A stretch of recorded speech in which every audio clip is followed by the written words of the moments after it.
Information. When it comes to brain, like brain aneurysm, ganun? Oo, stroke pa rin yun. Basta pumutok yung ugat or nabarahan yung ugat.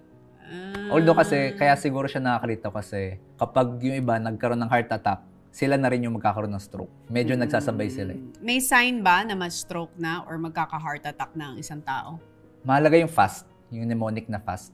F-A-S-T. Oh, ano ibig sabihin nun? So yung F is facial asymmetry. So kung tumatabingi yung mukha ng pasyente or nung kakilala mo, take note mo yun. A is arm weakness. Kunyari, nanghihina yung kamay, hindi maiangat. Yan. Or hindi makapag-grip. S is slurred speech. Nabubulol. Oo, nabubulol sila. So, T, pag na-notice mo yung FAS, T is time to go to the hospital or time to call for an emergency kasi baka stroke na yun, yung FAS. So, tandaan natin yun, fast. Lalo na sa mga may high blood tsaka diabetes na hindi umiinom ng maintenance. Sa heart, usually sumasakit yung dibdib, parang may nakadagan. Tapos, yung sakit niya umiikot hanggang dito sa kamay. Para nagtatransfer sa kamay. Yun yung heart. Heart yan, heart attack yan.